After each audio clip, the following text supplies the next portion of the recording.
Bismillahirrahmanirrahim. Assalamualaikum warahmatullahi wabarakatuh.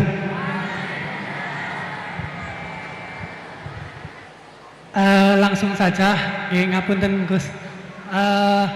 Di sini ada beberapa pertanyaan yang agak masih grundel di hati gitu. Soalnya belum dapat jawaban.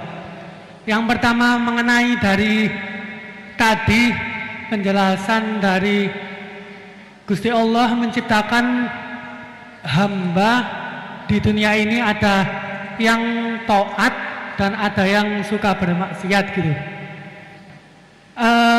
Mengenai takdir Allah Subhanahu wa taala, Allah menciptakan hamba-hambanya dengan variasi yang berbeda. Kemudian manusia diciptakan dengan dibekali dengan akal untuk membedakan dari setan dan juga malaikat. Kemudian pertanyaan saya, dulu mana Gus antara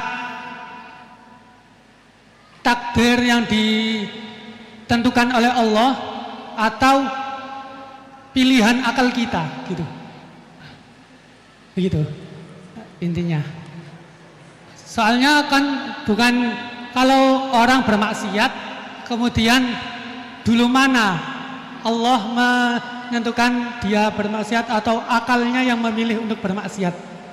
Itu pertanyaan yang pertama. Untuk pertanyaan yang kedua, ngapunten. Untuk pertanyaan yang kedua, intinya kan tadi istihad daripada ulama itu menentukan hukum yang berbeda-beda. Terus kemudian kita sebagai yang hanya tabik saja mengikut, itu bolehkah? Kan dari kata guru saya, kalau hukum fikih itu yang ringan-ringan disebarkan nggak apa-apa. Tapi yang berat-berat dipakai sendiri gitu. Tapi biasanya kan kita kebalikan.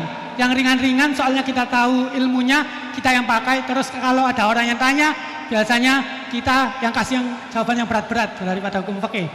Jadi yang saya tanyakan, kalau berpindah hukum dari awalnya ikut imam ini, terus kemudian ikut imam ini, itu bagaimana? Batasan-batasannya gitu. Syukron. Baik, terima kasih. Ini pertanyaan yang ringkas disampaikan cukup panjang. Ini langsung dipun jawab nopon. Oke, monggo Yai. Ini tadi hoax itu, saya waktunya tinggal 10 menit, enak saja.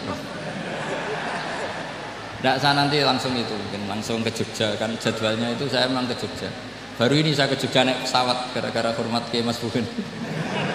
Sepanjang hidup saya nggak pernah ke Jogja naik pesawat, baru ini nanti rencananya naik.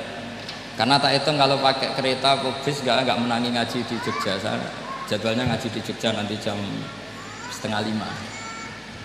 Begini, itu pertanyaannya betul tadi, itu ngawur betul itu.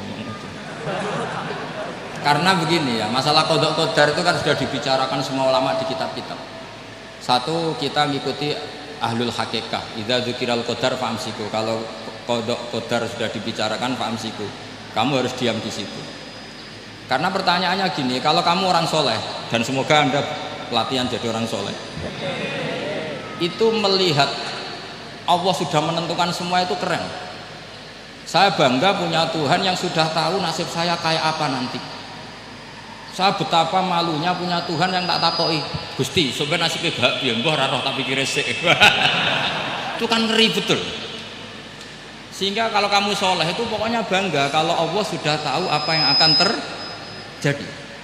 Nah, soal kepanikan kita kan kadang kok nang wis ngerti aku celoko, terus gunanya apa aku sholat? Itu kesalahan kita. Kita kecewa kalau sekarang soleh, kemudian akhirnya tidak soleh dan akhirnya kita masuk neraka. Kekecewaan ini namanya khadun nafsi. Kita hanya mikir diri sendiri. Sebetulnya kalau kita abdan lillah, benar-benar hamba Allah, tetap bangga karena punya Tuhan yang tahu apa yang akan terjadi. Makanya yang dibutuhkan kesalian untuk ngakoni kodok kodar, dibutuhkan kesalian. Kalau enggak kriminal betul. Maka Sayyid Hasan bin Ali, saya hafalkan makalahnya itu. Di antara aturan iman harus iman sama qada qadar. Untuk menunjukkan innahu la yuqsa kurhan wa la yuhlabu kurhan, kata beliau. Supaya kita tahu bahwa Allah itu tidak dimaksiati secara terpaksa. Kamu bisa enggak bayangkan Allah ngeluh gini, sakjane aku ora seneng maksiat, tapi saya bisa berbuat apa? Artinya apa? Kalau maksiat dan keburukan tidak khairihi wa syarrihi minallah, itu Allah kan kurhan. Paham yang saya maksud? Artinya apa? Kita harus berkeyakinan khairihi wa syarrihi minallah. Tapi kita butuh syariat. Lalu setiap orang nakal berkelit kersane Allah juga masalah. Maka diteruskan makalah beliau, waman hammala dzambahu rabbahu faqad fajar. Dan siapa yang menimpakan dosanya atas nama Tuhannya, maka faqad fajar, dia lacut betul. Wong sing zina kuwe Allah kan gak melok zina, sing maling kuwe Allah ora melok maling. Sing beto bak-bak kuwe ora tau beto. Terus kowe muni kabeh krana Allah, itu kriminal betul. Jadi makanya orang soleh itu harus hafalannya banyak supaya niru-niru orang soleh itu. Ini kan enggak ingin soleh tapi pakai akalnya sendiri. Itu bahaya dalam agama, karena agama itu harus ada riwayat. Makanya beliau menyebut 2 kali, siapa yang tidak meyakini khairihi wa syarrihi minallah, maka dia faqad kafar. Karena seakan-akan di dunia ini waqa'a fi mulkihi ma la yuriduhu. Kalau kamu bilang syar tidak minallah, berarti waqa'a fi mulkihi ma la yuriduhu, di kerajaannya terjadi sesuatu di luar kehendak. Tapi waman hammala dzambahu rabbahu faqad fajar, orang yang menimpakan dosanya ditimpakan karena Allah, maka faqad fajar, dia lacut betul. Allah tidak ikut maling, tidak ikut zina, tidak ikut korupsi kok. Ini kehendakmu ya.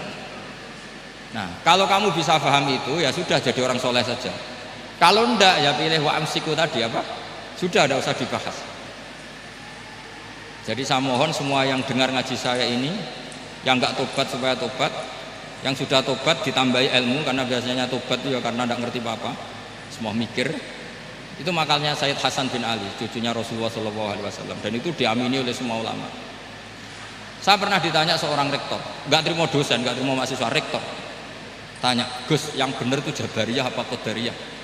Jawaban saya lucu, sementing soleh dulu, kalau setelah soleh kamu enggak apa-apa Jabariyah atau Qadariyah. Karena setelah kita soleh, perasaan kita gini, qaddaronillah ala sholat, saya bisa berbuat apa di depan kehendak Allah. Sehingga perasaannya orang soleh ketika mengatakan al-abdu majbur adalah mengatakan la haula wala quwata, asal soleh loh ya, asal soleh. Tapi kalau orang itu tidak soleh, dijawab apa saja ya brengkel loh. Umpamanya natine ra tau tenang ma Allah. Qadariyah juga sama, ini penting. Misalnya ada orang soleh Qadariyah, mesti cara berpikir, oh pangeran adil ya, sing sholat diganjar swarga, sing zina diganjar neraka, sing ora nyolong diganjar swarga, sing nyolong diganjar neraka, kan adil. Mosok sing nyolong dilebokno swarga, sing sholat dilebokno neraka, kan jadi lucu. Artinya ketika dia Qadariyah juga ingin membaca hikmahnya Allah bikin aturan. Asal soleh, salah lagi asal. Jadi orang itu setelah soleh itu bisa improvisasi sendiri. Makanya ini pentingnya ayat innalladzina amanu wa amilus sholihat yahdihim rabbuhum biimanihim. Orang setelah iman nanti akan ditunjukkan oleh imannya untuk mengelola was-wasnya setan. Misalnya saya itu termasuk kiai yang terkenal kalau diundang susah. Karena saya fanatik fikih, saya punya ibu, saya punya pondok, itu artinya punya kewajiban. Yang bisa mengalahkan kewajiban adalah kewajiban sing akbar, yang lebih besar. Nah ini mau diundang mahasiswa ini kan jelas tidak akbar. Nanti maksudnya tarkul wajib di ajli sunnah, wah kriminal saya. Meleburi bapak meninggalkan wajib demi sunnah. Ya jelas ya, jadi kita harus terlatih dengan bahasanya orang-orang soleh. Kalau tidak masalah besar, masalah qada qadar zaman sahabat itu sudah terjadi perdebatan. Terus ada yang cerita, ada riwayat idza dzukira ashabi fa'amsiku wa idza dzukira al-qadar fa'amsiku. Kedua masalah ijtihad fiqhiyah, yaitu enggak apa-apa, memang dari awal furu'iyah kan, dari awal furu'iyah. Kalau nuruti ijtihad gini, kalau ada mahasiswa tanya sebaiknya dijawab apa enggak? Mungkin sebagian narasumber sebaiknya dijawab biar marem. Terus sebagian narasumber sebaiknya enggak usah dijawab. Wong mahasiswa ben pinter kok apa-apa takok. gak mandiri. Itu namanya istihad. Jadi kalau furu'iyah itu mungkin sekali. Ya ini saya masih punya waktu 2 menit, masih satu pertanyaan itu hoax tadi yang 50 menit enak.